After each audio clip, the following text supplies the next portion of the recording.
الحمد لله نحمده ونستعينه ونستغفره ونؤمن به ونتوكل عليه ونعوذ بالله من شرور أنفسنا ومن سيئات أعمالنا من يهده الله فلا مضل له ومن يضلل فلا هادي له ونشهد أن لا إله إلا الله وحده لا شريك له ونشهد أن محمدا عبده ورسوله صلى الله تعالى عليه وعلى آله وأصحابه وبارك وسلم تسليما كثيرا أما بعد أعوذ بالله من الشيطان الرجيم بسم الله الرحمن الرحيم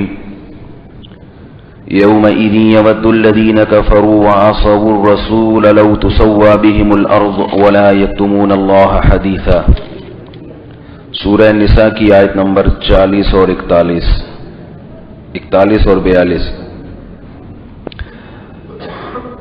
فَكَيْفَ إِذَا جِئْنَا مِنْ كُلِّ أُمَّةٍ بِشَهِيدٍ وَجِئْنَا بِكَ عَلَى هَؤُلَاءِ شَهِيدًا فرمایا اس وقت کو یاد کرو جب ہم ہر امت پر ایک گواہ لے کر آئیں گے اور اے محمد صلی اللہ علیہ وسلم آپ کو بھی ہم گواہ بنا کے لائیں گے۔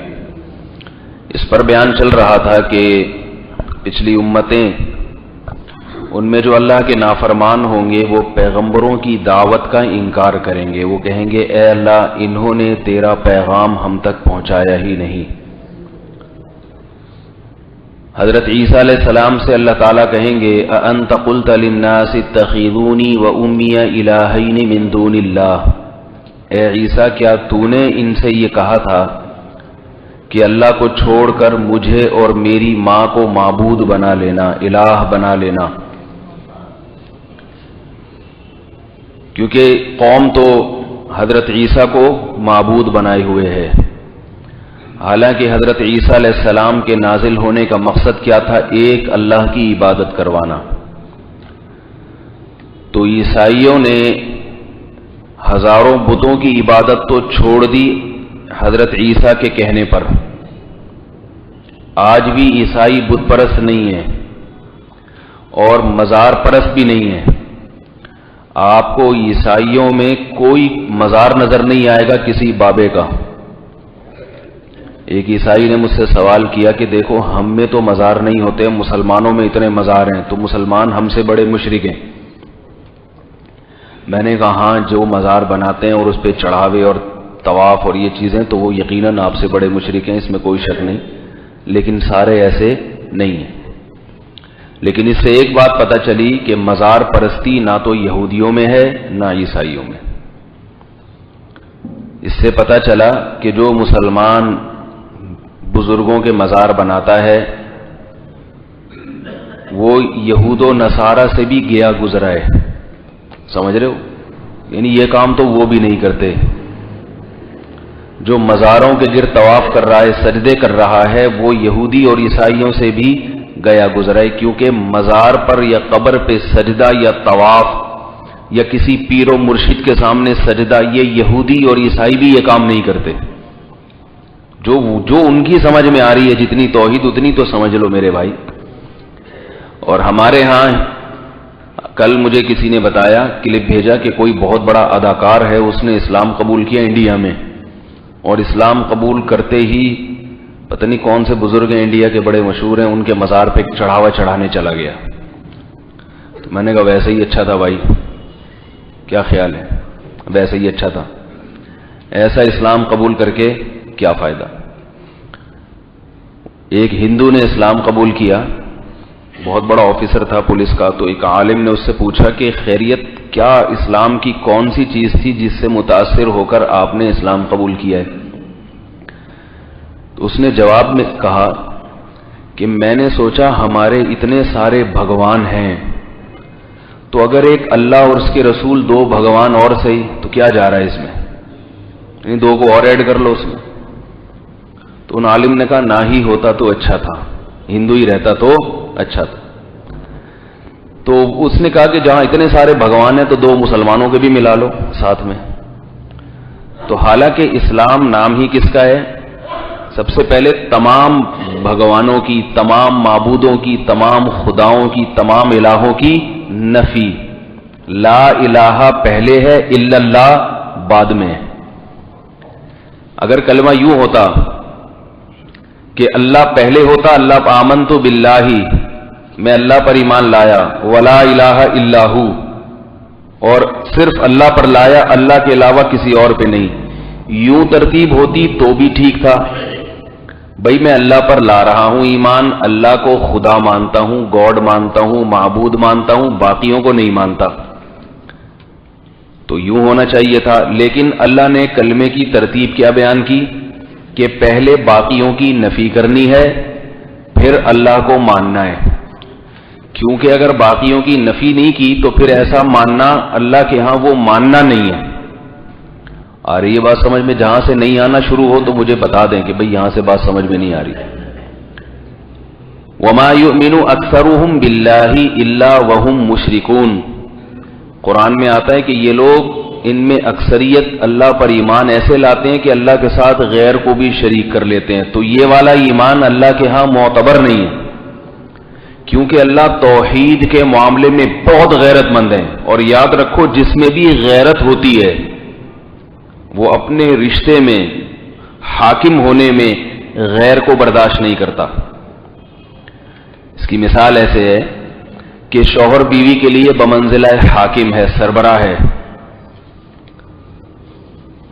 اب بتاؤ کہ کوئی خاتون اپنے شوہر کو، ایک خاتون تو وہ ہے وہ کہتی ہیں کہ یہ میرا شوہر ہے ہی نہیں، یہ اس پہ بھی شوہر کو غصہ آئے گا. لیکن وہ کیا کرے گا؟ اس کے دلائل دے گا، نکاح نامہ دکھائے گا، شناختی کارڈ دکھائے گا، انگوٹھا لگا دے گا، دیکھو آئی ڈی کارڈ سے یہی نمبر انگوٹھے سے میچ کر رہا ہے. اس کے دلائل دینا اس کے لیے آسان. ایک خاتون وہ کہتی ٹھیک ہے مانتی ہوں آپ میرے شوہر ہیں، لیکن آپ کے ساتھ ساتھ فلاں بھی ہیں. پھر یہ کیا فوراً طلاق دے گا کہ نہیں دے گا؟ کہے گا پھر فلاں ہی کے پاس چلے جاؤ، میں آج سے تمہارا شوہر نہیں ہوں. شرکت، شوہر والی شرکت، حاکم اور سربراہ مملکت میں شرکت برداشت نہیں کرتا. تبھی ہر جگہ پہ امیر اور ذمہ دار ایک ہی ہوتا ہے. تبلیغ میں آپ جائیں گے ایک امیر، دو نہیں ہوتے. کمپنی کا مینیجر جس آفس میں مینیجر بنایا وہاں ایک ہی ہوگا، دو نہیں ہوں گے. وزیر اعظم ایک ہوگا، دو وزیر اعظم نہیں ہوتے. صدر ایک ہوتا ہے، دو نہیں ہوتے. اور اختیارات کے ساتھ، صرف نام کا صدر نہیں، آپ نے صدر کو وہ سارے اختیارات دے دیے جو وزیر اعظم کے پاس ہیں، اور وزیر اعظم کو وہ سارے اختیارات دے دیے جو صدر کے پاس ہیں، تو پھر صرف نام کا ہیر پھیر ہو گیا، حقیقت میں کچھ بھی نہیں ہے. تو اللہ چاہتے ہیں کہ میرا نام بھی کسی اور کو نہ دو، اور میری جو صفات ہیں ان میں بھی کسی اور کو میرے ساتھ شریک نہ کرو. کیونکہ صفات میں شریک کر لیا، نام نہ دیا، تو یہ گھمانے والی بات ہو گئی. یاد رکھیں مشرکین مکہ یہ نہیں کہتے تھے کہ اللہ جیسا بھی کوئی اور اللہ موجود ہے، یہ نہیں کہتے تھے. ایسا شرک دنیا میں کبھی بھی نہیں ہوا کہ دو الہ کا دنیا میں کوئی قائل ہو، اس معنی میں کہ اللہ جیسا اللہ کوئی اور بھی ہے.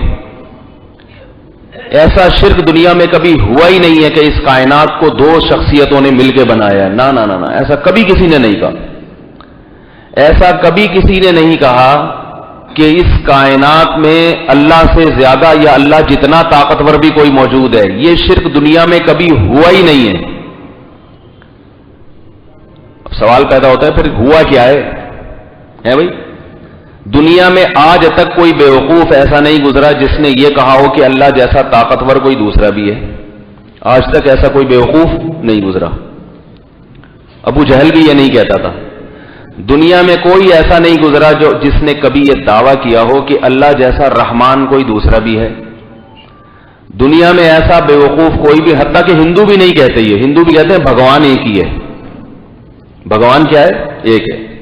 اور وہ یہ جو بت ہے نا، وہ کہتے ہیں کہ یہ اصل بھگوان نہیں، اصل تو وہی ہے جو آسمان پہ ہے. مطلب اگر یہ ہو نا کہ آسمان پہ جو ذات ہے عرش کے اوپر وہ صرف ایک ہے، اس توحید کو اس کے تو عیسائی بھی قائل ہیں. یہ توحید مطلوب نہیں ہے، قرآن میں اس توحید کا تذکرہ نہیں ہے. سمجھ رہے ہیں بات کو؟ تک یہ کلام ہے، تھوڑا سا برداشت کر لیا کریں. لوگ کہتے ہیں بار بار ریپیٹ نہ کیا کریں جملہ کہ سمجھ رہے ہیں، اس سے تکلیف ہوتی ہے. سمجھ ہی رہے ہیں ماشاءاللہ. تو اس توحید کا اس کا منکر دنیا میں کوئی بھی نہیں گزرا کہ عرش پر جو ذات ہے اس جیسی ایک اور ذات بھی موجود ہے، یا اس جیسی تو نہیں ہے لیکن بعض صفات میں اس سے ملتی جلتی ہے، اس کا بھی دنیا میں کوئی قائل نہیں رہا۔ وَلَئِن سَأَلْتَهُم مَّنْ خَلَقَ السَّمَاوَاتِ وَالْأَرْضِ، اے نبی جب آپ ان کافروں سے پوچھیں گے کہ زمین اور آسمان کو تنے تنہا کس نے بنایا، لَيَقُولُنَّ اللَّهُ، تو سب کا ایک ہی جواب ہوگا کہ اللہ نے بنایا، ایک خدا نے بنایا، دو نے نہیں بنایا۔ اب سوال یہ پیدا ہوتا ہے کہ جب سب ایک ہی خدا کے قائل ہیں، عیسائی بھی، یہودی بھی اور ہندو بھی، بت پرست بھی، آگ کی پوجا کرنے والے بھی، پارسی بھی، تو پھر قرآن میں جس توحید کا تذکرہ ہے جو صرف مسلمان جس کے قائل ہیں وہ کون سی توحید ہے، اس کو سمجھنے کی ضرورت ہے۔ تو آج آپ کو جتنے بھی یعنی فرقواریت ہے نا مسلمانوں میں، وہ 2 اور 2 4 کی طرح سمجھ میں آ جائے گی۔ یاد رکھو وہ یہ شرک ہے کہ اللہ تو اللہ ہی ہے، لیکن اللہ نے بعض اختیارات، کام کرنے کی کچھ طاقتیں اپنی مخلوق میں بھی کسی کو دی ہوئی ہیں۔ اولاد جیسے اللہ دے سکتا ہے تو اللہ کی مرضی سے فلاں بھی دے سکتا ہے، یعنی اللہ نے اس کو بھی اختیارات دیے ہوئے ہیں کہ تو بھی دے سکتا ہے۔ یہ وہ شرک ہے جو ہمیشہ سے دنیا میں ہوتا آ رہا ہے، یعنی آدم علیہ السلام کے بعد، جب نوح علیہ السلام کے بعد جب قومیں آئیں تو انہوں نے شرک جو شروع کیا وہ یہ والا شرک ہے، اور ان میں بھی پورے اختیارات کسی کو دے دیے، اس کا کوئی بھی قائل نہیں ہے۔ ہندو یہ نہیں کہتا کہ یہ جو پتھر کا بنا ہوا بدھ ہے یہ خود سے کچھ کر سکتا ہے، ہندو کہتا ہے یہ کسی بزرگ کی شبیہ ہے، تو اصل بھگوان جو آسمان پہ بیٹھا ہوا ہے اس بھگوان نے اس کو بھی کچھ اختیارات، سارے نہیں کچھ دے دیے، کچھ۔ مثال کے طور پر ہندو کا یہ عقیدہ ہے کہ اگر اولاد نہیں ہو رہی تو فلاں علاقے میں جو بھگوان ہے اس کے پاس جاؤ اور اس کو خوش کر کے مٹھائی بٹھائی یا جو بھی ان کے حساب کتاب ہوتا ہے وہ کرو، تو وہ آپ کو اولاد دے دے گا، خود سے نہیں بلکہ چونکہ اللہ نے اس کو یہ اختیارات دیے ہوئے ہیں، تو اصل بھگوان اللہ ہی ہے۔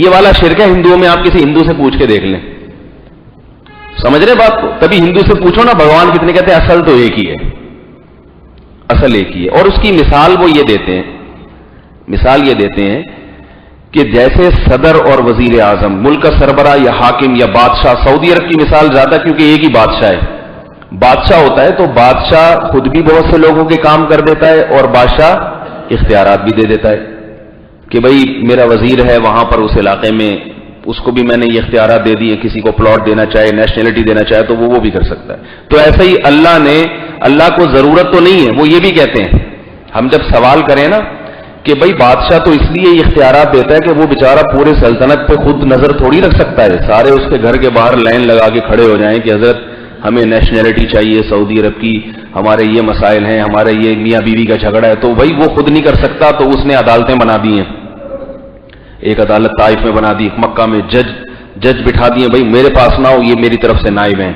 ان کے مسئلے حل کرو۔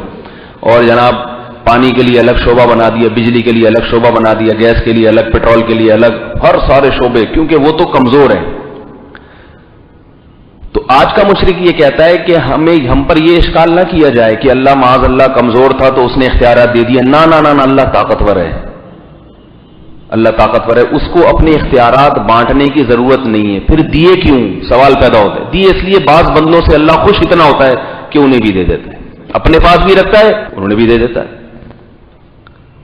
یہ میں مشرکین کے دلائل کو جو وہ بیچارے خود بھی نہیں سمجھا سکتے، آپ کسی مشرک سے بات کریں وہ ادھر ادھر کی پھینکنا شروع کر دے گا، میں اس کو سمجھاتا ہوں تمہارے مذہب کی اصل میں یہ دلیل ہے، یہ ہے۔ جیسے مجھ پر کوئی آ کے اعتراضات کرتے ہیں نا، میرا کوئی نظریہ ہوتا ہے تو میں اس کو اعتراضات پہلے خود سکھاتا ہوں کہ آپ صحیح اعتراض نہیں کر رہے، اصل اعتراض میری بات پر یہ ہوتا ہے۔ وہ کہتے ہیں یار یہ تو میرا بھی ذہن نہیں کیا، کہتا ہوں یہ بنے گا، یہ ایک اور اعتراض ہوتا ہے، تو اعتراض تو ڈھنگ سے کرو تاکہ جواب دینے میں مزہ تو آئے۔ تم تو اعتراض ایسے کر رہے ہو، 2 آدمیوں کے سامنے کہو گے آپ کا تو اعتراض ہی درست نہیں ہے۔ مجھ پہ لوگ آتے ہیں نا 2-3 شادیوں پہ اعتراض کرتے ہیں، یہ اعتراض، میں کہتا ہوں یہ آپ کا اعتراض نہیں، اعتراض اصل میں یہ ہوتا ہے. کہتے ہیں ہاں اس طرف تو میرا دماغ ہی نہیں گیا تھا. پھر میں اس کا جواب دیتا ہوں کہ اس کا جواب یہ ہے. تو مشرکین جو ہے نا، مشرکین تو پاگل ہوتے ہیں، تو بیچاروں کو تو اعتراض بھی کرنا نہیں آتا. تو مشرک پر یہ اعتراض ہوتا ہے کہ صدر تو اپنے اختیارات کو اس لیے تقسیم کرتا ہے کہ اس بیچارے کے پاس خود سے اختیارات، یعنی وہ اتنا کمزور ہوتا ہے، لیکن اللہ تو کمزور نہیں ہے. تو اس کا جواب مشرک یہ دیتے ہیں یا دے سکتے ہیں کہ بھائی ہم یہ نہیں کہتے کہ اللہ کمزور ہے، بھگوان کمزور ہے، ہم یہ کہتے ہیں کہ وہ بعض دفعہ اپنے نیک بندوں سے خوش ہو کے ان کو بھی اختیارات دے دیتا ہے کہ چلو اولاد میں بھی دے سکتا ہوں، فلاں بابا بھی دے سکتا ہے، کیونکہ اس بابے نے زندگی میں اتنی میری عبادت کی، اتنے نیک کام کیے کہ اب میں نے اس کو بھی اختیارات دے دی. آ رہی ہے بات سمجھ میں؟ یہاں تک جن کی آ گئی ہاتھ کھڑا کریں ذرا. ٹھیک ہے، اچھا ہوئی، آگے چلتے ہیں. یہ والا شرک ہے جس کی قرآن نفی کے لیے نازل ہوا. ہمیں یہی نہیں پتا کہ قرآن میں کون سی توحید بیان ہو رہی ہے. قرآن الحمد سے لے کے والناس تک کس شرک کی نفی کر رہا ہے، اور لا الہ کا جو پہلا جز ہے کہ اللہ کے سوا کوئی معبود نہیں، اس کا مطلب کیا ہے؟ ہم کسی سے پوچھو اس کا مطلب کیا ہے، بڑے بڑے پڑھے لکھے لوگ ہوں گے اللہ کے سوا کوئی دوسرا خدا نہیں ہے. تو یہ تو اس کے لیے تھوڑی کلمہ نازل ہوا ہے. یہ تو مشرک بھی مانتے تھے کہ اللہ کے سوا کوئی خدا، کوئی گاڈ کوئی ہے ہی نہیں. تو قرآن اس شرک کی نفی کرنے کے لیے نازل ہوا ہے کہ اللہ کہتے ہیں میں نے کسی کو قطعاً کسی بھی قسم کا کوئی اختیار نہیں دیا. آ رہی ہے بات سمجھ میں؟ لہذا جب اختیار نہیں دیا تو اس سے مانگنے کا فائدہ بھی نہیں ہے. جیسے KESC والوں کو اختیار ہے کس چیز کا؟ کبھی کبھار بجلی بحال کرنے کا. آئی بات سمجھ؟ پہلے تو کاٹنے کا تھا، اب ہے کبھی کبھار بجلی بحال کرنے کا اختیار. حکومت نے کس کو دیا ہے؟ KESC والوں. حکومت کے پاس خود بھی آپ وزیر اعظم سے جائیں وہ بھی کروا دے گا کام، لیکن وہاں جانے کے بجائے آپ پڑوس میں چلے جائیں، کسی بھی KESC کے دفتر چلے جائیں، وہ بجلی تھوڑی دیر کے لیے کھول دے گا. آئی بات سمجھ میں؟ تو جس کے پاس اختیارات ہوتے ہیں انسان اس سے امیدیں لے کے جاتا ہے، امیدیں لے کے جاتا ہے انسان اس کے پاس کہ بھئی آپ میرا یہ کام کر دیں. تو اللہ کہہ رہے ہیں کہ کسی سے قطعاً کسی بھی قسم کی کوئی بھی امید لگانے کی ضرورت نہیں ہے، کیونکہ میں نے اپنے اختیارات کسی کو دیا ہی نہیں. لہذا کسی سے ہیلپ لینے کی، مدد مانگنے کی، یا رسول اللہ مدد، یا اللہ مدد، یا بھگوان یہ پتھر، ضرورت ہی نہیں ہے. اب اس پر کچھ سوالات ہوتے ہیں، 2 سوالات ہوتے ہیں جو مشرکین کی طرف سے کیے جاتے ہیں، اور اسی پر ان کے پورے مناظرے گھوم رہے ہوتے ہیں واٹس ایپ پہ، فیس بک پہ. ہر تھوڑے دن بعد کوئی نہ کوئی آ جائے گا، وہ پھر ایک نئی بات شروع کر دے گا. 2 سوالات یہ ہوتے ہیں کہ اچھا اگر اللہ نے کسی کو کچھ کرنے کا اختیار ہی نہیں دیا ہے تو آپ پولیس سے پھر مدد کیوں مانگتے ہو؟ بات بات پہ 15 پہ کیوں فون کرتے ہو؟ مدد کے لیے پولیس کو بلائیے. بیمار ہو جاتے ہو تو ڈاکٹر سے مدد لیتے ہو، ہے بھائی؟ تو جو پولیس سے مدد مانگ رہا ہے، جب پولیس مدد کر سکتی ہے تو نبی کا درجہ تو پولیس سے بھی بڑا ہے. نبی کو مانگنے میں شرک کیسے ہو گیا؟ پولیس سے مانگنا شرک نہیں ہے. تو یاد رکھو یہاں اختیارات کا مطلب کیا ہے. اللہ نے جو اختیارات دیے ہیں، ایک ہوتا ہے جس کی کوئی سائنٹیفک لاجک ہو، وہ اختیارات تو اللہ نے دیے ہوئے ہیں، وہ بھی نہ ہو تو پھر تو بت بن کے بیٹھا رہے، کوئی کچھ کر ہی نہ سکے. جن کے ظاہری اسباب ہوتے ہیں، جس کے لیے اللہ نے دنیا میں سبب کو پیدا کیا، وسیلہ اور ذریعہ کو پیدا کیا. میں اگر پولیس سے مدد مانگتا ہوں تو کیوں؟ یہ مجھے پتا ہے کہ اس زمانے میں جو ذرائع اور وسائل ہیں، جو سائنسی اور طبی ذرائع ہیں، وہ پولیس استعمال کر کے میری مدد کر سکتی ہے. کیوں؟ نمبر 1 لڑنے کے لیے طاقت ہونی چاہیے، اسلحہ ہونا چاہیے، وہ پولیس کے پاس ہے، میرے پاس نہیں ہے. نمبر 2 قانون سے نمٹنے کی طاقت پولیس کے پاس ہے، میرے پاس نہیں ہے. موبائل پولیس کے پاس ہے، میرے پاس نہیں ہے. حکومت نے اتھارٹی کس کو دی ہے؟ پولیس کو دی ہے، مجھے نہیں دی ہے. پولیس وہ تمام وسائل اختیار کرے گی. نمبر 1 سائرن بجاتی ہوئی آئے گی. یہ سائرن اس کی علامت ہے کہ سارے بھاگ جاؤ یہاں سے، دائیں بائیں ہو جاؤ، ہم کہیں جا رہے ہیں، فارم میں ہیں بہت زیادہ. میرے پاس سائرن والی ایمبولینس کی، میرے پاس سائرن والی موبائل نہیں ہے. نمبر 2 وہ وردی پہن کے آئیں گے اور ہاتھ میں بندوق ہوگی اور گھسیں گے. وہی سارے، یعنی اس کو اگر کوئی سائنسدان بیان کرنا چاہے تو کہے گا بھائی جو انہوں نے کیا ہے، جو کچھ وہ کر رہے ہیں اس کا سائنٹیفک نتیجہ یہی نکلے گا. مجھے پیاس لگ رہی ہے، میں آپ سے پانی مانگتا ہوں، مجھے مدد چاہیے، پانی.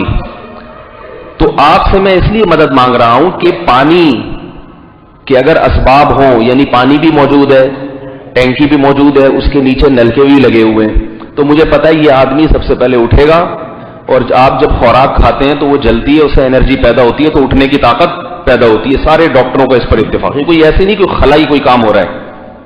آپ اٹھیں گے، 2 ٹانگوں سے چل کے جائیں گے، نلکا کھولیں گے تو پانی نیچے گرے گا، کیونکہ پانی ہمیشہ اوپر سے نیچے آتا ہے. اگر ایسا نلکا لگاؤ نا کہ الٹے منہ لگاؤ، یہاں کھولے تو پانی نیچے سے اوپر جا رہا ہو، یہ پھر اسباب سے ہٹ کے طاقت ہے. یعنی ایک آدمی کیا کرتا ہے، ٹینکی میں جھانکتا ہے اور پانی نیچے جانے کے بجائے اس کو دیکھ کے اوپر آتا ہے، اس کو ایسی طاقتیں ہیں. یہ پھر ہم کیا کہیں گے، یہ اسباب سے ہٹ کے کام ہو رہا ہے. یہ کام انسان نہیں کر سکتا، یہ کون کرے گا؟ اللہ کرے گا. یہ نیچے سے بجائے اوپر آنا شروع ہو جائے، پانی ہمیشہ اوپر سے نیچے آئے گا، اوپر سے ہمیشہ نیچے آئے گا پانی. تو یہ سارے تبھی، یعنی ہم آپ سے وہی کام لیں گے یا آپ مجھ سے وہی کام لوگے جس کا آپ کو پتا ہے کہ یہ اس کے لیے کوئی بزرگ ہونا ضروری نہیں ہے.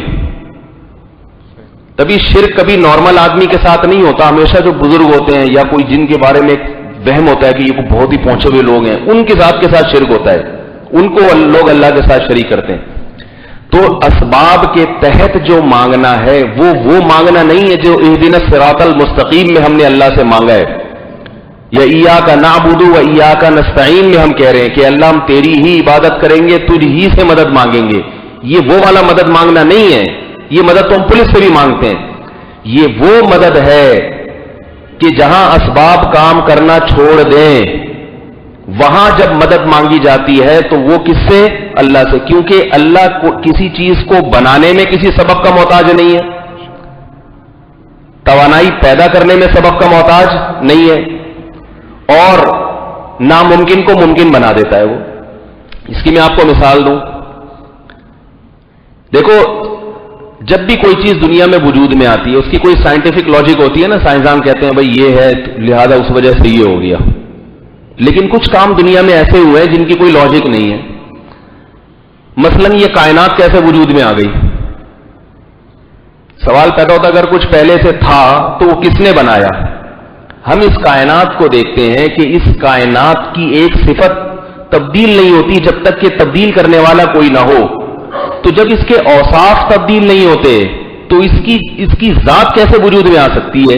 دیکھو یہ پنکھا یہاں لگا ہوا ہے، ہوا، یہ پنکھے کی ایک تو یہ اس کا جوہر ہے، مادہ ہے کہ یہ پنکھا ہے، اور ایک ہے اس کی صفات. اس کی صفات میں کیا ہے؟ یہ سفید ہے، کالا بھی ہو سکتا ہے، ٹھیک ہے نا، یہ رکا ہوا ہے، گھوم بھی سکتا ہے. تو آپ مجھے بتاؤ جب تک ہوا نہیں چلے گی یا پیچھے سے بجلی نہیں آئے گی یہ ہزاروں سال تک سکون کی حالت میں رہے گا کہ نہیں رہے گا؟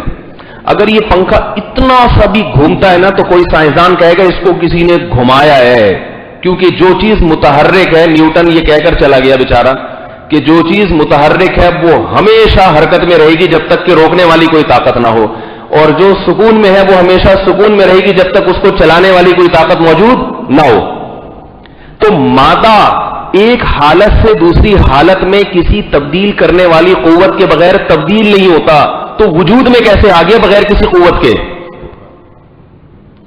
آ رہی ہے بات سمجھ میں؟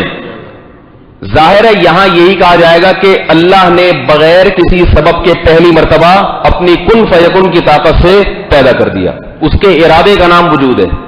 سائنسدان پریشان ہے نا انسان دنیا میں وجود میں کیسے آیا؟ تو ڈارون نے کہا وہ پہلے بندر تھا، پھر یوں ہوا، فلانا ہوا، ڈمکانا ہوا.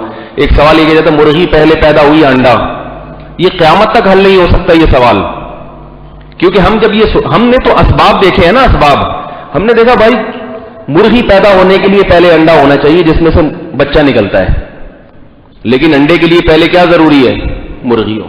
سائنس نے اتنی ترقی کر لی مگر آج بھی انڈا پیدا کرنے کے لیے فارمی مرغی ہی ہے، اور فارمی مرغی کو بھی نکالتے کہاں سے ہیں؟ انڈے سے. ایسا نہیں کہ چھو منتر کر کے کوئی مرغی وجود میں لے آئے ہو کہ یہ سائنسدانوں کی بنائی ہوئی مرغی ہے اب یہ انڈے دے گی، اور اگر سائنسدانوں نے بنائی بھی تو کلوننگ کر کے وہ بھی اصل مرغی سے ہی اس کے سیل لیے ہوں گے. تو یہ ممکن نہیں ہے کہ انڈا بغیر مرغی کے یا مرغی بغیر انڈے کے. اب ہم سے بچپن میں لوگ سوال پوچھتے تھے کہ مرغی پہلے پیدا ہوئی یا انڈا؟ قیامت آ جائے گی اس سوال کا جواب آپ کے پاس نہیں ہوگا، کیونکہ جواب دیں گے، اس جواب پر ایک اعتراض ہوگا. تو اس کا اصل جواب کیا ہے؟ اللہ نے اپنی کن فیکن کی طاقت سے یا تو مرغی کو پہلے پیدا کر دیا یا انڈے کو. لگتا ایسا ہے کہ مرغی اور مرغا پہلے پیدا ہوئے، انڈا بعد میں. پوچھو کیوں بھائی؟ جیسے آدم علیہ السلام پورے انسان اور ان کی زوجہ انہی کے جسم سے اللہ نے بنا کے پھر آگے نسل اس سے بڑھائی ہے. تو اس سے معلوم ہوتا ہے کہ اللہ کی عادت یہ ہے کہ اللہ پورا جانور کا جوڑا پیدا کرتے ہیں، پھر آگے اس کے انڈے بچے ہوتے رہتے ہیں سب. تو مرغی کو اللہ نے مرغے سے نکالا اور پھر ان دونوں کی شادی ہوئی، پھر ان سے انڈے، اور آج تک اب ہم یہی بحث میں پڑے ہیں پتہ نہیں مرغی پہلے آئی تھی یا انڈا. تو اللہ کی کن فیکن کی طاقت ایسی ہے کہ وہ کچھ کرنے میں کسی سبب کا محتاج نہیں ہے. اب جب سبب کا محتاج نہیں ہے تو پھر اس سے کچھ بھی مانگ لو. جو کام آپ سمجھتے ہو ہی نہیں سکتا وہ مانگ لو، اگر وہ چاہے گا تو کر دے گا. ایسا اختیار کہ جو کچھ کرنے میں کسی سائنٹیفک لاجک کا محتاج نہ ہو، یہ اختیار صرف کس کے پاس ہے؟ اللہ کے پاس ہے. اللہ نے کسی کو بھی نہیں دیا، کیونکہ اللہ چاہتے ہی نہیں ہے کہ کوئی کسی کے پاس جائے مانگنے کے لیے. اس شرک کی نفی کے لیے قرآن نازل ہوا ہے. الحمد سے لے کے والناس تک اس شرک کی نفی ہو رہی ہے. وَإِذَا غَشِيَهُم مَّوْجٌ كَالظُّلَلِ دَعَوُا اللَّهَ مُخْلِصِينَ لَهُ الدِّينَ. اللہ فرماتے ہیں جب سمندر کی موجیں ان کو کشتی میں گھیر لیتی ہیں اس وقت یہ اللہ کو پکارتے ہیں. کیوں؟ وجہ اس کی ہے کہ جب آپ نے سمندر میں سفر کیا اور طوفان آنے لگا تو شروع میں تو اسباب آپ کا ساتھ دیتے ہیں. وہ کیسے ساتھ دیں گے؟ آپ موبائل پر رابطہ کر سکتے ہو پولیس اسٹیشن، حکومت سے، صحیح ہے نا؟ مختلف ذریعوں سے رابطہ کر سکتے ہیں آپ کہ بھئی آ جائیں ہماری مدد کے لیے. وہ کیا کریں گے؟ ہیلی کاپٹر بھیجیں گے، کشتیاں بھیجیں گے. یہ سارے اسباب ہیں جو وقت کے اسباب جسے کہتے ہیں نا، وقت کے جو اس وقت میں رائج اسباب ہوتے ہیں. حکومت ان رائج اسباب کو اختیار کرے گی. لیکن طوفان ایسا تھا کہ آپ کے موبائل سگنل بند ہو گئی، آپ سمندر میں ایسی جگہ پر ہیں رابطہ ختم، اور کشتی اگر چل کے بھی آتی ہے تو اتنی دور سے پہنچ نہیں سکتی. جب رابطہ ہی ممکن نہیں ہے آپ کا تو پھر مدد کہاں سے؟ آپ اپنی بات پہنچا نہیں سکتے ان تک. اب یہاں کیا ہے کہ سمندری طوفان نے تو آپ کو تباہ کرنا ہی ہے. اب آپ اگر کسی کو، بزرگ کو، کسی بت کو پکاریں گے تو یہ پکار شرک کہلائے گی، کیونکہ یہاں مدد کون کر سکتا ہے؟ اللہ. وہ سمندر کو حکم دے دے کن فیکن، ہو جا، ٹھہر جا، جیسے اللہ نے حکم دیا نا دریائے نیل، دریائے بحر قلزم کو جہاں سے فرعون نے گزرنا تھا، حکم دیا 2 حصوں میں تقسیم کر دیا اس کو. وہ اللہ جو چاہے کر لے. جب اللہ مٹی سے آدم علیہ السلام کو بنا سکتا ہے، حالانکہ اس کی کوئی لاجک نہیں ہے، تو اللہ باقی کام کیوں نہیں کر سکتا؟ تو یہ اللہ کی جو طاقت ہے یہ لامحدود ہے، غیر محدود ہے. اللہ کچھ کرنے میں اسباب صغرے کبرے ملانے کا محتاج نہیں ہے کہ یہ ہوگا تو پھر یوں ہوگا لہذا مجھے پہلے یہ کرنا پڑے گا. نہ وہ جو چاہے کر لیتا ہے. حضرت مریم کو پیدا کیا اس نے، حضرت عیسیٰ کو پیدا کیا بغیر باپ کے. سارے سائنسدان حیران ہیں یہ کیسے ممکن ہے بھائی، ہو ہی نہیں سکتا، ناممکن. اللہ نے ان کے یہ بتانے کے لیے کہ یہ بغیر باپ کے پیدا ہوئے ایک اور ناممکن کام کرا دیا کہ ماں کی گود میں بلوایا کہ بتا دو میں بغیر باپ کے پیدا ہوا ہوں. اب اس زمانے کے سائنسدانوں سے ایک مسئلہ حل نہیں ہو رہا تھا. اس زمانے کے حضرت عیسیٰ علیہ السلام جب پیدا ہوئے حضرت مریم کے بطن سے، تو جب حضرت مریم کنواری وہ حضرت عیسیٰ کو گود میں اٹھا کے بنی اسرائیل کے پاس لائی ہیں. یہ وہ دور تھا جب سائنس، جو طبی سائنس ہے، یعنی یہ جو حکیم جالینوس اور یہ بڑے بڑے حکم یہ سب اسی دور کے ہیں. اس وقت کے جتنے سائنسدان تھے نا وہ سارے حیران تھے، کیونکہ وہ چند باتیں جانتے تھے کہ بھئی ایسی کوئی دوا نہیں ہے کہ مردے کو زندہ کر دے، ایسی کوئی دوا نہیں ہے جو کوڑ کے مریض کو ٹھیک کر دے، ایسا کوئی ممکن نہیں ہے کہ بغیر مرد کے، کیونکہ مرد اور عورت کے جرثوموں کا ملاپ ہوگا تو بچہ پیدا ہوگا، یہ ممکن نہیں ہے کہ بغیر باپ کے پیدا ہو جائے. تو اس زمانے کے سارے سائنسدان ٹائپ کے لوگ جمع ہو کر کہنے لگے یا اخت ہارون ما کان ابوک امرأ سوء وما کانت امک بغیہ، اے ہارون کی بہن تیرا باپ بھی زانی نہیں تھا، تیری ماں بھی زانیہ نہیں تھی، اور ہارون کتنے نیک تھے جو تیرے بھائی تھے، تیرا سارا خاندان اتنا نیک اور تو نے معاذ اللہ زنا کر لیا، تو بدکاری کر کے آ گئی. اب حضرت مریم کیا سمجھاتی ہیں ان کو؟ تو اللہ نے کیا کہا ان کو یہ بتانے کے لیے کہ میں کچھ کرنے میں سبب کا محتاج نہیں ہوں. اللہ نے بغیر باپ کے بھی پیدا کیا اور ایک اور قدرت کا نمونہ دکھا دیا.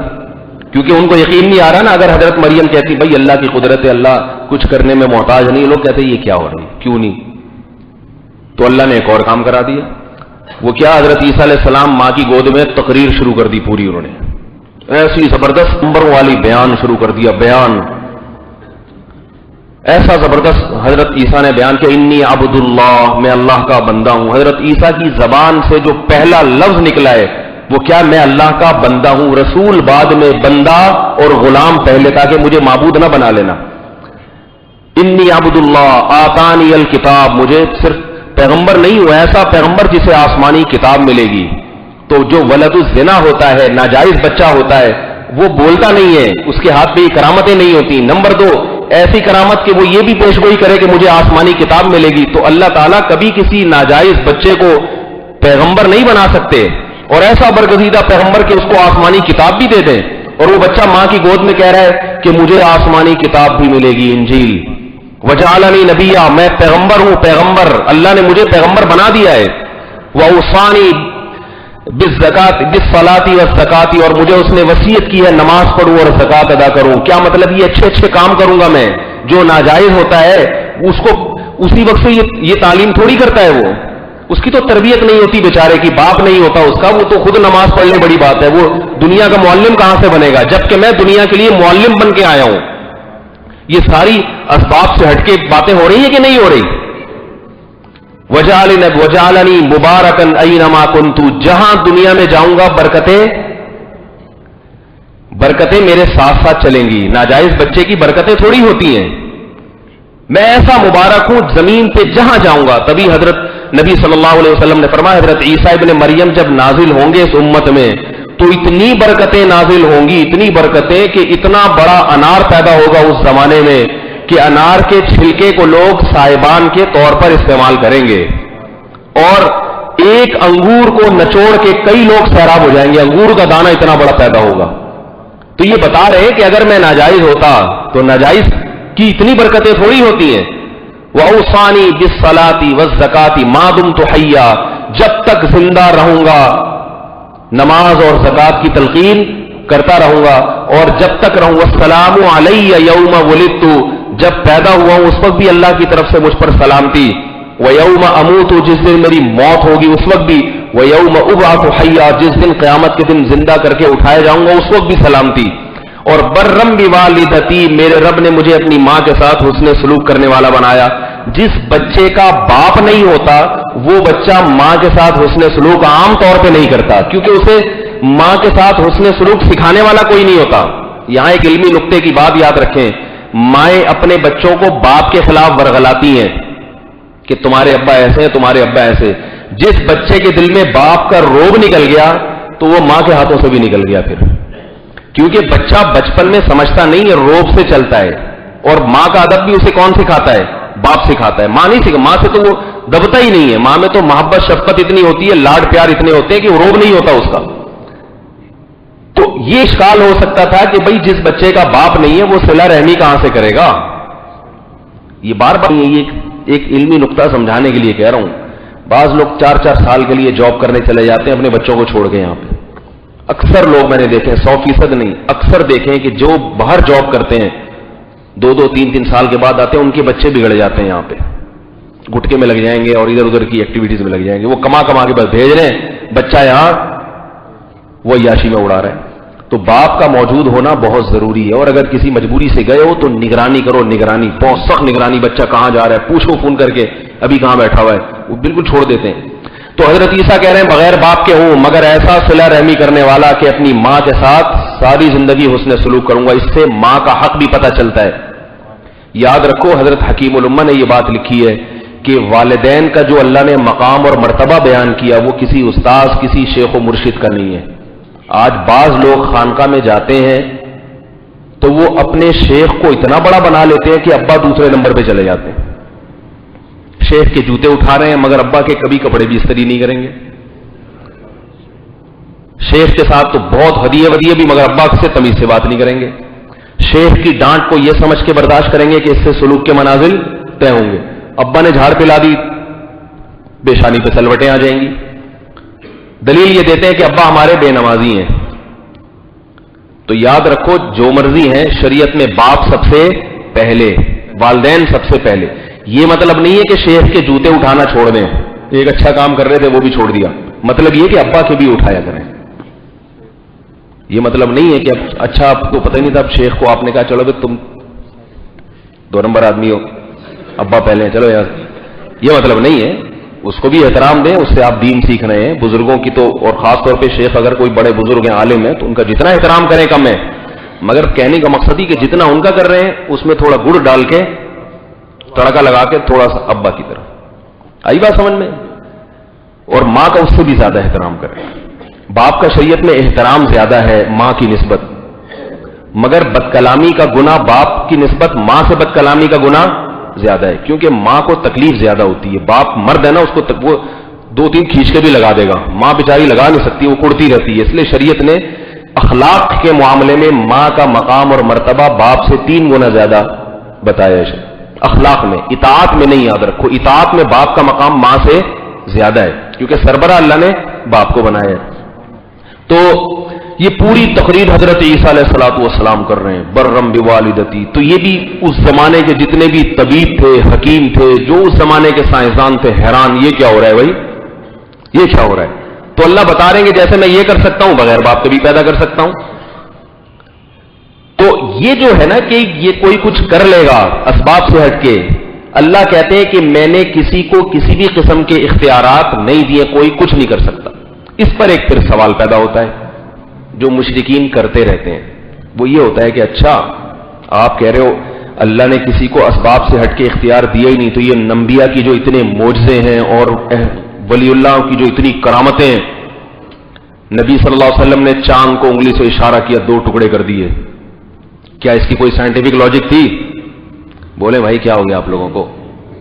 تو اس کا مطلب اللہ نے آپ کو چاند کے 2 ٹکڑے کرنے کا اختیار دیا ہے. حضرت عیسیٰ ہی کو دیکھ لیں، مردوں کو کہتے تھے قم باذن اللہ، مردہ کھڑا ہو گیا.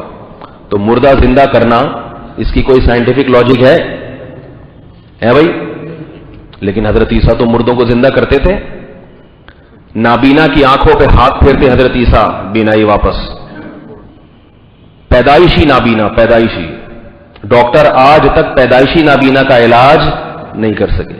ہاں بعد میں نگاہ بینائی چلی گئی تو اس کا کچھ ہو سکتا ہے، پیدائشی کا نہیں ہوتا.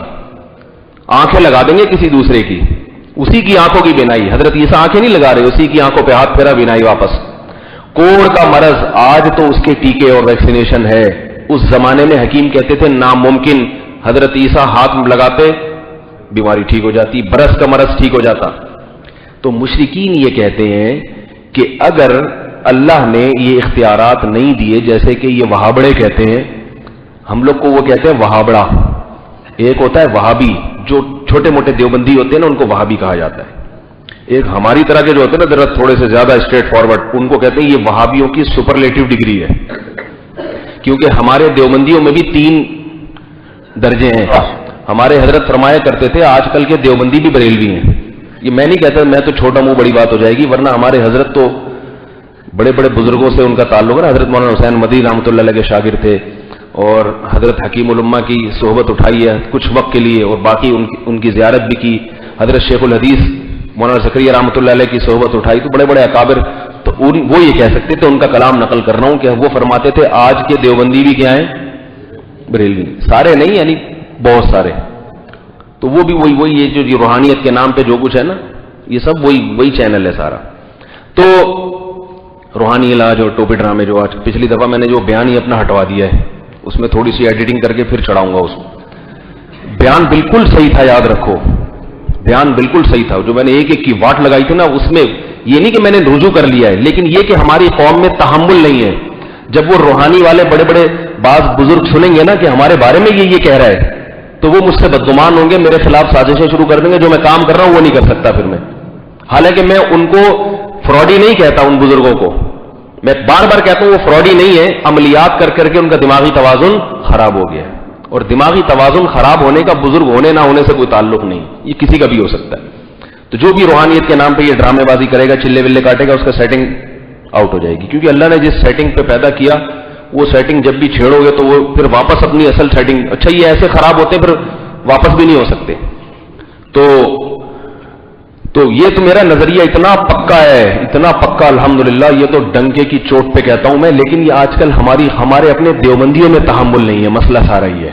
وہ مجھے ایسے میرے بارے میں کمنٹس کرتے ہیں کہ میں آپ کو کیا بتاؤں، کیونکہ ان پر ضد پڑ رہی ہے، ان پہ بہت بڑی، ان کی دکانیں چل رہی ہیں، ان کی ہاتھ پاؤں چومے جا رہے ہیں، ان سے لوگ سر پہ گنجے آ رہے ہیں، ان کے اپنے سر پہ ہاتھ پھروا کے جا رہے ہیں کہ شاید کچھ ہمارے سر پہ، اب وہ ان کا سارا حساب کتاب ختم ہو جائے گا تو وہ میں کہاں جاؤں گا۔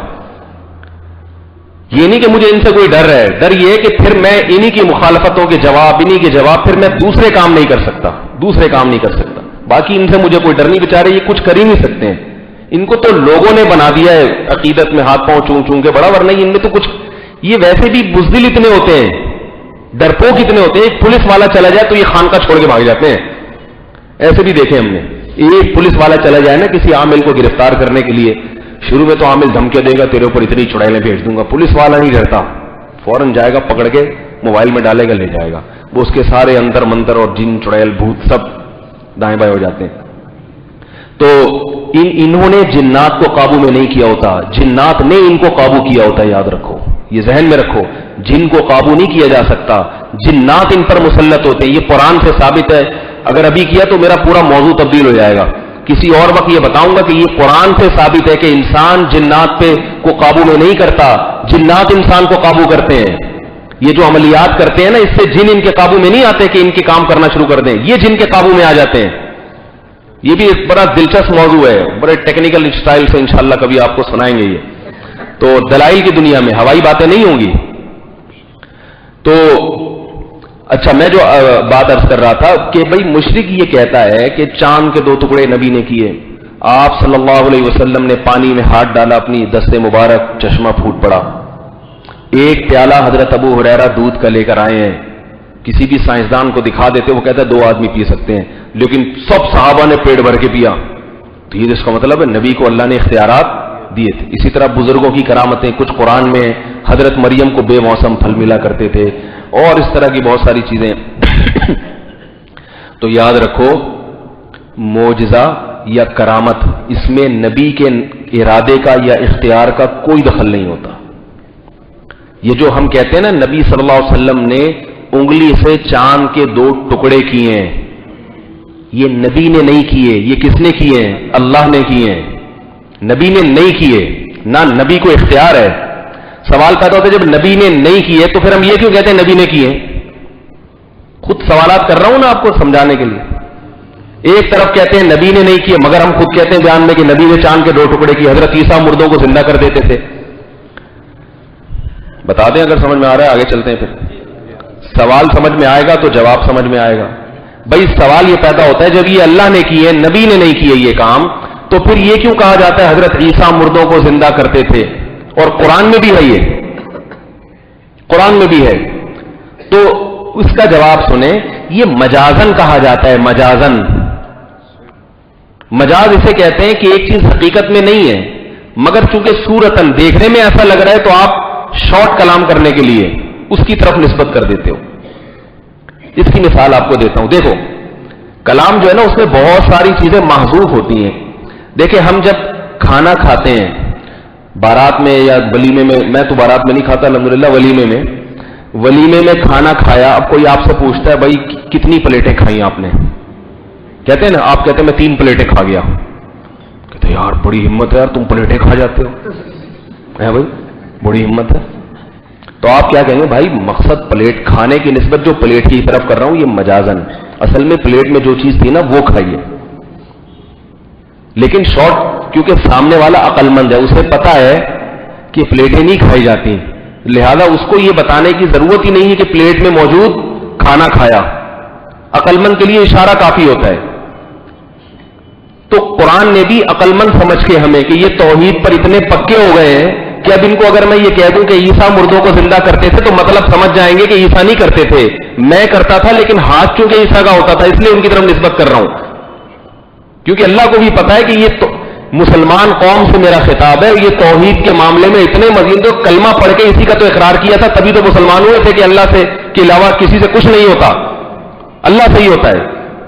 اب اگر ان کو میں کہوں گا کہ نبی نے چاند کے 2 ٹکڑے کیے تو یہ سمجھ جائیں گے کہ یہ مجازن نسبت کی جا رہی ہے، نبی کا ہاتھ استعمال ہوئے، کیے کس نے؟ اللہ نے کیے۔ ایک اور مثال کہ عقل مند کے لیے اشارہ کافی ہوتا ہے اور عقل مند سے پورا کلام کرنے کی ضرورت نہیں ہوتی۔ آپ کہیں لیٹ ہو گئے، کسی نے پوچھا فون کر کے کہاں پھنس گئے، آپ کہتے ہو بھائی گاڑی پنچر ہو گئی ہے، کہتے ہیں کہ نہیں کہتے؟ کرے یار گاڑی ٹائر پنچر ہوتا ہے، گاڑی تو کبھی پنچر نہیں ہوتی۔ تو آپ کہیں گے بھائی گاڑی پنچر کا مطلب گاڑی کا ٹائر پنچر، نسبت ٹائر کی طرف کرنی تھی، مجازن کہاں کر دی؟ گاڑی کی طرف۔ ایک اور مثال قرآن مجید میں آتا ہے وَلِأُحِلَّ لَكُمْ بَعْضَ الَّذِي حُرِّمَ عَلَيْكُمْ۔ حضرت عیسیٰ علیہ السلام نے بنی اسرائیل سے کہا کہ میں اس لیے دنیا میں آیا ہوں کہ بعض چیزیں جو تم پر حرام کی گئی تھی میں ان کو حلال کرنے کے لیے آیا ہوں، میں ان کو حلال کرنے کے لیے۔ حالانکہ قرآن میں ہی آپ دیکھیں لِمَا تُحَرِّمُ مَا أَحَلَّ اللَّهُ، اے نبی اس چیز کو کیوں حرام کرتے ہو جو اللہ نے حلال کر دی؟ نہیں آئی بات سمجھ میں؟ حضرت عیسیٰ تو کہہ رہے ہیں کہ میں جو چیزیں اللہ نے حرام کی تھی نا تم پہ وہ حلال کرنے آیا ہوں۔ کچھ چیزیں ایسی ہیں جو اللہ نے تم پہ حرام کی تھی، میں ان کو کیا کرنے آیا ہوں؟ حلال کرنے۔ تو حضرت عیسیٰ کا مقام بڑا ہے ہمارے نبی کا، اور ہمارے نبی کو اللہ تنبیہ کر رہے ہیں کہ جو چیز اللہ نے حرام کی ہے، حلال کی ہے، آپ اس کو حرام کیوں کر رہے ہو؟ آپ کو کس نے اختیار دیا؟ نبی نے قسم کھائی تھی شہد نہیں پیوں گا میں کبھی، تو اللہ نے کہا شہد تو اللہ نے حلال کیا ہے، آپ کیوں حرام کر رہے ہیں اس کو اپنے اوپر؟ پتہ یہ چلا کہ حلال کرنا یا حرام کرنا یہ اختیار صرف کس کو ہے؟ اللہ کو، یہ نبی کو اختیار نہیں ہے۔ تبھی نبی نے شہد کو عملاً اپنے اوپر حرام کیا، اللہ نے تنبیہ کی بھائی کیوں کر رہے ہیں؟ جب اللہ نے حلال کیا تو آپ اس کو حرام نہیں کر سکتے۔ اور ادھر حضرت عیسیٰ کیا کہہ رہے ہیں؟ میں اللہ نے بعض چیزوں کو حرام کیا تو ان کو حلال کرنے آیا ہوں۔ سوال پیدا ہوتا ہے نبی پر، تو اللہ کے نبی نے بھی اللہ سے یہ نہیں پوچھا کہ اللہ حضرت عیسیٰ نے تو حلال کو حرام کر دیا، ان کو تو ڈانٹ نہیں پڑ رہی، حرام کو حلال کر دیا اور میں جناب کر رہا ہوں تو مجھے، حالانکہ میں تو تیرا زیادہ لاڈ لاؤں۔ نبی نے اس لیے سوال نہیں پوچھا کہ نبی بھی اس بات کا مطلب سمجھتے تھے کہ وہاں حلال کا مطلب کیا ہے اور یہاں حلال کا مطلب کیا ہے۔ وہ کیا ہے؟ حضرت عیسیٰ نے جب یہ کہا کہ میں جو چیزیں تم پہ حرام تھی ان میں سے بعض چیزوں کو حلال کرنے آیا ہوں، کا مطلب ان کی حلال ہونے کے بیان کرنے آیا ہوں، میں اس بیان کرنے کو کرنے سے تعبیر کر دیا۔ آئی بات سمجھ میں؟ میں اس کو حلال کرنے آیا ہوں۔ بعض چیزیں بنی اسرائیل پر حرام تھیں، اونٹ کی چربی حرام تھی، ان کے گناہوں کی وجہ سے اللہ نے حرام کر دی تھی، تو حضرت عیسیٰ علیہ السلام نے آ کے وہ حلال کر دی۔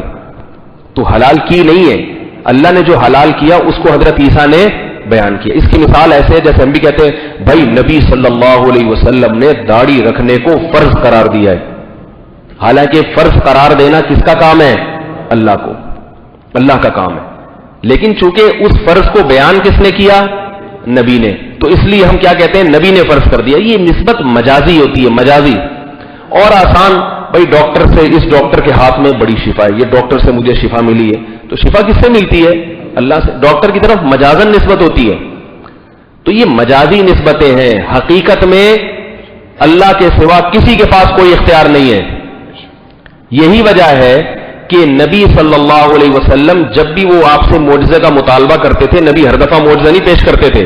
قرآن میں کئی دفعہ ہے، کئی مقام پر اس قسم کی آیتیں ہیں کہ نبی سے کہا گیا کہ یہ کام کر دیں تو نبی نے جواب میں کہا سبحان ربی هل كنت الا بشر رسولا، میرا رب ہے جو عیب سے پاک ہے، وہ سارے کام کر سکتا ہے، میں تو ایک بشر ہوں، انسان ہوں، اللہ کا بھیجا ہوا پیغمبر ہوں، میں نہیں کر سکتا یہ سارے کام۔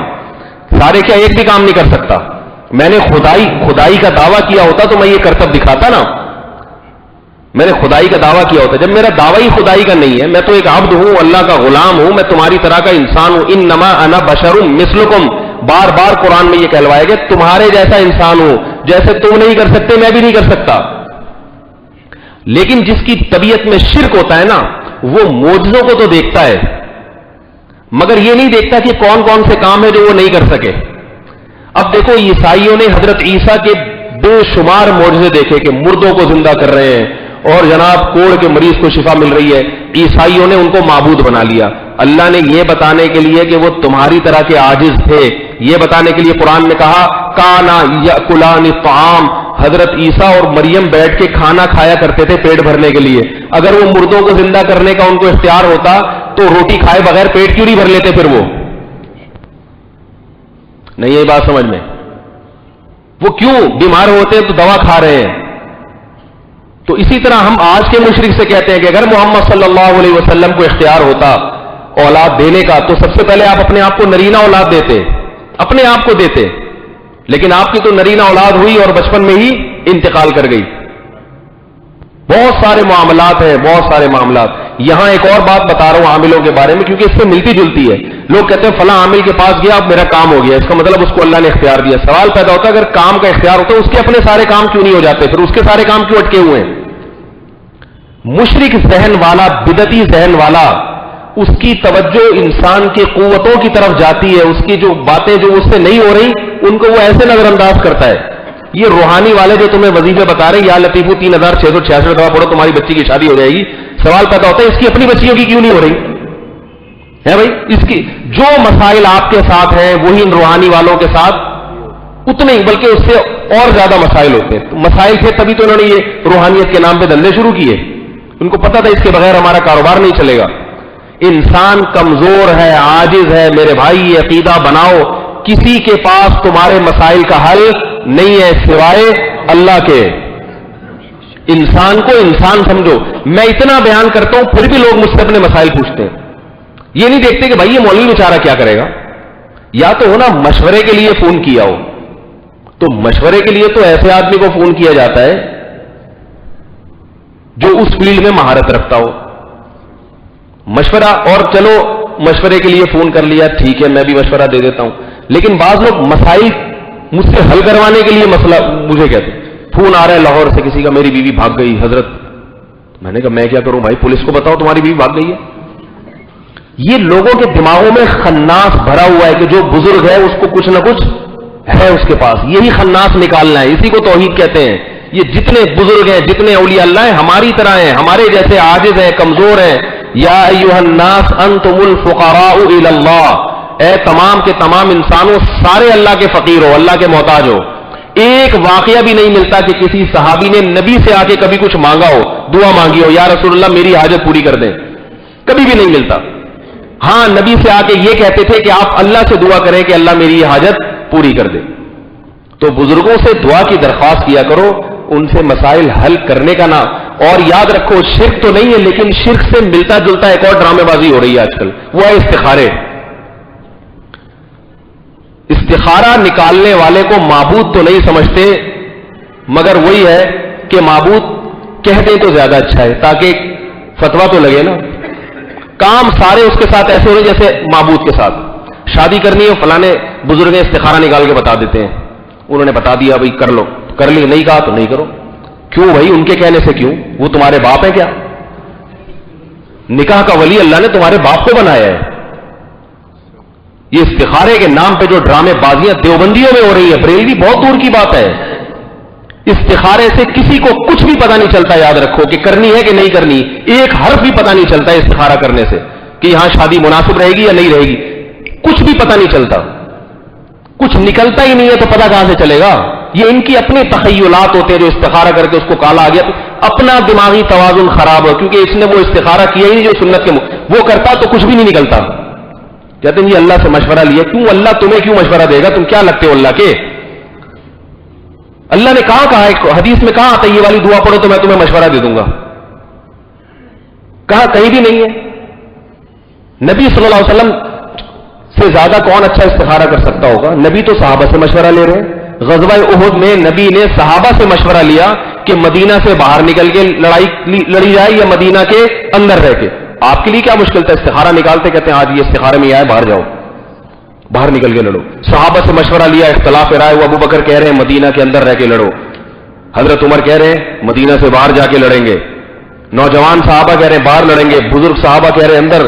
تو لیکن نوجوان طبقہ حاوی آ گیا، آپ نے کہا چلو بھائی ان کا مشورہ قبول کیا، مدینہ سے باہر نکل کے لڑے، نقصان ہو گیا، 70 صحابہ شہید ہو گئے۔ آپ صلی اللہ علیہ وسلم کو افسوس تھا کہ اور وہ صحابہ جنہوں نے یہ حکم دیا تھا کہ باہر نکل کے لڑیں، اب وہ گھبرا رہے ہیں کہ بھائی ہماری اب تو یہ سارا بلی ہم پہ آئے گی، بھائی یہ سارا ذمہ داری ہم پہ آئے گی۔ تو قرآن نے کہا اذا عزمت فتوکل علی اللہ وشاورہم فی الامر، ان سے مشورہ لے لیا کریں، مشورے کے بعد جب رائے قائم ہو اللہ پہ توکل کر کے کام کر لیا کریں، نقصان ہو فائدہ ہو یہ نہ دیکھیں بس، کیونکہ جو بس میں تھا وہ کر لیا۔ ایک دفعہ بھی استخارہ نہیں نکالا۔ حضرت عائشہ رضی اللہ تعالی عنہ کا پیغام نکاح آیا ابو بکر رضی اللہ عنہ کی طرف سے، کہیں بھی نہیں ہے کہ آپ نے استخارہ نکال کے دیکھا ہو مناسب رہے گا کہ نہیں رہے گا. اللہ نے خود پہلے ہی بتا دیا تھا خواب میں کہ یہ آپ کی بیوی بنے گی، لیکن یہ نکاح کا پیغام آنے سے پہلے. لیکن اس کے بعد بھی آپ نے پیغام نہیں بھیجا، وہیں سے پیغام آیا تو آپ نے اسے قبول کیا ہے. پھر آپ نے 9 شادیاں کی ہیں، ایک میں بھی نہیں ملتا کہیں استخارہ نکالا ہو. اوکے ہو گیا تو ٹھیک ہے، نیگیٹو آ گیا تو نہیں. حضرت خدیجہ سے نکاح ہوا بغیر استخارے کے. جنگ میں حضرت صفیہ رضی اللہ تعالی عنہ قید ہو گئی، حضرت ہارون کی بیٹی. تو صحابہ نے مشورہ دیا سردار کی بیٹی ہیں یا رسول اللہ، باندی بنیں گی، لونڈی بنیں گی، بہتر نہیں ہے، بہتر ہے کہ آپ آزاد کریں، ان سے نکاح کر لیں. اتنے بڑے پیغمبر کی بیٹی ہیں حضرت ہارون علیہ السلام کی، ان کی نسل میں. کہیں بھی نہیں ہے کہ آپ نے صحابہ سے کہا اچھا میں استخارہ نکال کے دیکھتا ہوں، کچھ بھی نہیں ہے. ممکن ہے آپ کہہ سکتے ہیں وہ پیغمبر تھے، ان کو استخارہ کی ضرورت نہیں تھی، وہ تو ڈائریکٹ. تو بھائی پھر ان کو مشورے کی بھی ضرورت نہیں تھی. نہیں یاری بات سمجھ میں. یہ سارے نالائق کوئی نہ کوئی اشکال کر کے نا آپ کو پورا بیان پہ پانی پھیر دیں گے، کہیں گے یہ تو نبی کی مثالیں دے رہے ہیں نا، نبی کو تو استخارے کی ضرورت نہیں تھی، ہم تو نالائق ہیں، ہم استخارے کی ضرورت ہے. نبی کو تو ڈائریکٹ اللہ کی طرف سے. وہی سوال پیدا پھر مشورے کی بھی ضرورت نہیں تھی. اور مشورہ بھی ایسا کہ جب وہ مشورہ ہوا ہے تو وہ غلط مشورہ تھا، لیکن آپ صلی اللہ علیہ وسلم کو یہ بھی پتہ نہیں چلا کہ یہ مشورہ صحیح ہے یا غلط ہے. لیکن چونکہ وہ قواعد پورے کیے کہ بھائی مشورے کے بعد کام کرو، پھر نتیجہ جو بھی نکلے بس وہ اللہ پہ چھوڑ دو کہ بھائی ہمارے بس میں یہی تھا. صبر کا حکم دیا اس پہ. اس سے پتہ چلتا ہے کہ اسلام میں مشورے کی اہمیت زیادہ ہے، استخارے کی اتنی نہیں ہے. لوگوں نے استخارے کو بڑھا لیا ہے، مشوروں کو دوسرے درجے میں لے گئے. صحابہ کے سارے کام مشوروں سے ہوتے تھے. مشورہ ماہر آدمی سے، شادی کرنی ہے اس کے ماہرین سے مشورہ لیں. میں کوئی شادی کا ماہرین میں نہیں ہوں، یہ ذہن میں رکھیں کہ مجھ سے مشورہ لے رہے ہیں. ماہر کا مطلب یہ ہوتا ہے کہ آپ خود جس قسم کے ہیں، آپ کے گھر کا ماحول جس قسم کا ہے، تو اپنے خاندان کے لوگوں سے مشورہ لیں کہ اس قسم کی خاندان کی لڑکی ہمارے اس قسم کے خاندان میں ایڈجسٹ ہو سکتی ہے کہ نہیں ہو سکتی. وہ ہر آدمی کا کلچر الگ ہوتا ہے، میرا الگ ہے، آپ کا الگ ہے، ہر ایک کا، ہر قوم کا ہر ایک کا الگ ہوتا ہے. اب بنگلہ دیش سے فون آ رہا ہے میرے پاس کہ میں یہاں برما کی کسی لڑکی سے شادی کرنا چاہ رہا ہوں، آپ کا کیا مشورہ ہے؟ مجھے نہ برما کا پتا بھائی، نہ بنگلہ دیش کا پتا. کہتے ہیں آپ پہنچے ہوئے. میں نے کہا وہاں نہیں پہنچا، میں یہی ہوں. وہ تو سمجھ رہے کہ آسمان پہ پہنچے ہوئے ہیں. بھائی نہیں، ہم یہ آپ جیسے ہی ہیں. ہمیں تو خود بھی کام بعض دفعہ کرتے ہیں تو بعد میں پچھتاتے ہیں یار یہ نہیں، یہ والا ہونا چاہیے تھا. تو استخارے نہیں ہوتے. یہ استخارے کے نام پہ ابھی گھر جاؤں گا نا پھر ایک فون آیا ہوگا، لوگ اپنا نام، اپنی امی کا نام، اپنے چاچا کا نام، اپنے ماموں کا نام لکھ کے بھیج رہے ہوتے ہیں. یہ بی بی گلچمن، والدہ محترمہ نورم خاتون، اور یہ کیوں اپنا پورا شجر سب بیان کر رہا ہے بھائی؟ وہ پورا لکھ کے بھیج دیا. میں پوچھتا ہوں یہ کیا ہے بھائی؟ مجھے کیا، میں کوئی نادرہ میں تھوڑی ہوں جو آپ مجھے پوری کہہ رہے ہیں. وہ ایکچولی ہم چاہ رہے تھے کہ آپ استخارہ نکال دیں، تو ہم نے اپنا پورا شجر نسب. میں نے کہا میں نے اپنی کسی شادی میں استخارہ نہیں نکالا، تو آپ کی شادی میں استخارہ کیوں نکالوں؟ سمجھ میں آ رہی ہے کر دو، نہیں آ رہی تو نہیں کرو. اچھے اچھے رشتے، خدا کی قسم اتنے اچھے اچھے رشتے ان مولویوں نے توڑوا دیے استخارے کے نام پہ. جس حدیث میں استخارے کا ہے، پہلے تو میں جلدی سے بتاؤں گا استخارہ جو شریعت میں وہ ہے کیا، اصل استخارہ ہے کیا. وہ اصل استخارہ یہ ہے، استخارے کا لفظ ہے خیر طلب کرنا اللہ سے، مشورہ طلب کرنا نہیں ہے استخارے کا مطلب. اس میں مشورہ ہے ہی نہیں. اللہ سے مشورہ تھوڑی ہوتا ہے. اللہ کے ساتھ تو 2 اور 2 4 کی طرح بات ہوتی ہے. اللہ کہے گا یہ صحیح ہے تو صحیح ہے، اللہ کہہ دے غلط ہے تو غلط ہے. اللہ یہ نہیں کہیں گے میرا مشورہ ہے، رائے ہے، دیکھ لو، سمجھ میں آ رہا ہے تو ٹھیک ہے. ایسا تھوڑی ہوگا.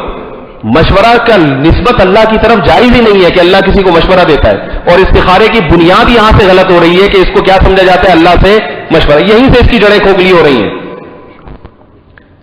استخارہ کہتے ہیں خیر طلب کرنا اللہ سے. اب یہ دعا کیا ہے؟ اس کی بڑی فضیلت ہے حدیث میں کہ جب کسی کام میں تمہیں تردد ہو، دونوں طرف دماغ جا رہا ہے بالکل، مشورہ بھی لے لیا، پہلے مشورہ لے لیا، مشورے کے بعد ایک طرف رجحان چلا گیا، اب استخارے کی ضرورت ہی نہیں ہے کیونکہ مشورہ ایک زیادہ قوی دلیل ہے، کر لو وہ کام. لیکن بالکل ڈبل مائنڈ ہو رہے ہیں آپ، 50% ادھر 50% ادھر. تو حدیث میں آتا ہے کہ بھئی 2 رکعت پڑھ کے اللہ سے یہ دعا مانگو، اللہم انی استخیرک بعلمک، اللہ تیرا علم زیادہ ہے، تیرے علم کے ذریعے خیر طلب کرتا ہوں، مجھے نہیں پتا مستقبل میں کیا ہونے والا ہے. وَأَسْتَقْدِرُكَ بِقُدْرَتِكَ، اور اگر مجھے پتا چل بھی جائے کہ یہ بہتر ہے تو ضروری تھوڑی کہ میں وہ کر بھی لوں، کروانے کی قدرت بھی کس کی ہے؟ تیری ہے، تو میں تیری قدرت سے طاقت طلب کرتا ہوں. استقدرک بقدرتک واسألک من فضلک العظیم، اور تیرا فضل میں تجھ سے طلب کرتا ہوں. آگے فإنک تعلم ولا اعلم، تو جانتا ہے میں نہیں جانتا. تقدر ولا اقدر، تجھے قدرت ہے مجھے قدرت نہیں ہے. انک انت علام الغیوب، تو سب باتیں جانتا ہے، میں ڈاؤٹ فل ہوں کہ کروں کہ نہیں کروں. آگے اللہم ان کنت تعلم ان ھذا الامر خیر لی، اگر تو یہ سمجھتا ہے کہ یہ کام میرے لیے بہتر ہے تو کیا مطلب رات کو کالا دکھا دے پیلا دکھا دے؟ نہ نہ نہ، فقدر لی، مقدر کر دے میرا. اس میں کوئی مشورہ لیا کہ اللہ یہ دکھا دے میرا، مجھے یوں کر دے اور ایسا نکلے کوئی چیز؟ نکلنے کا لفظ ہی نہیں ہے پوری اس میں. اخرج عربی میں کہتے ہیں نکالنا، اخراج کر دے. نہ نہ نہ، فقدر لی، مقدر کر دے، یعنی میں نہ بھی چاہوں تو وہی کام ہو جو میرے لیے بہتر ہو. وَيَسِّرْهُ لِي، اور اس کو آسان بھی کر دے. ثُمَّ بَارِكْ لِي فِي، اور ایک خیر تو وہ ہے جو تیرے علم میں ہے، مزید برکت بھی ڈال دے اس میں. کتنی اچھی دعا ہے، اس کا کیسا بیڑا غرق کر دیا. ٹھیک ہے، کتنی اچھی دعا ہے کہ اللہ مجھے سمجھ میں نہیں آ رہا لیکن تیرے علم میں جو بہتر ہے نا، بس مقدر میری تقدیر کا حصہ اسی کو بنا دے تو. میں دوسرا کام کرنا بھی چاہوں نا، سب مشورے دے دے کے دوبارہ لے جائے، لیکن وہی ہو مقدر میں. اس پر ایک دلچسپ واقعہ سناؤں گا کہ استخارے کا نتیجہ کیسے نکلتا ہے. یہ زبردست دلچسپ واقعہ. فقدرہ لی، مقدر بنا دے. ویسرہ لی، آسان کر دے. ثم بارک لی فیہ، پھر مزید فائدے بھی ڈال دے اس میں. واصرف عنی، اور وَإِن كُنْتَ تَعْلَمَ أَنَّ هَذَا الْأَمْرَ، اور اگر یہ کام میرے لیے شر ہے، نقصان دہ ہے، فاصرف عنی، اسے میری طرف سے پھیر دے. واصرفنی عنہ، مجھے یہاں سے ہٹا دے، دور کر دے اس کام کو مجھ سے. میں چاہوں تو بھی نہ ہو، یا تو میری چاہت ہی ہٹا دے یا چاہوں تو بھی نہ ہو، بس کام ہٹ جائے، میں ہو ہی نہیں یہ کام. ثم قدر لی الخیر حیث کان، پھر وہ کرا دے جو میرے لیے بہتر ہو. تو اس کا مطلب اس میں کچھ نکلنے کا لفظ آیا. اب میں آپ کو ایک واقعہ سناتا ہوں کہ استخارے میں ہوتا کیا ہے. ایک صاحب تھے، ہمارے دوست تھے، انہوں نے شادی کرنی تھی.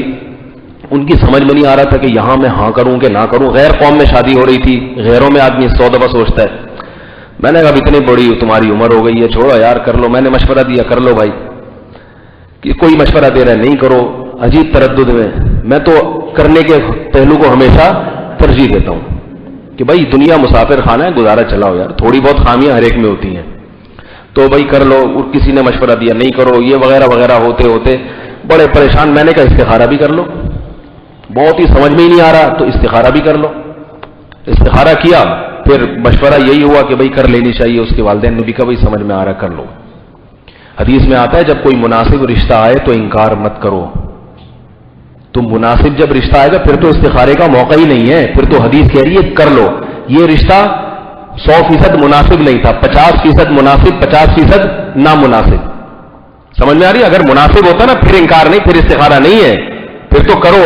ترمذی کی صحیح حدیث ہے کہ اذا خطب الیکم من ترضون دینہ وخلقہ فزوجوہ، جب کوئی ایسا شخص نکاح کا پیغام بھیجے جس کے دین اور اخلاق سے مطمئن ہو تو نکاح کیا کرو. استخاروں کی بھیٹ نہیں چڑھایا کرو اس نکاح کو. یہ کئی حدیث میں نہیں ہے.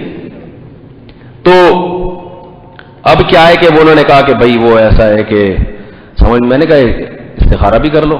استخارہ بھی کیا، نکاح کا پیغام بھیجا. میں نے کہا اگر مقدر میں نہیں ہوا تو چاہو گے بھی تو نہیں ہوگا.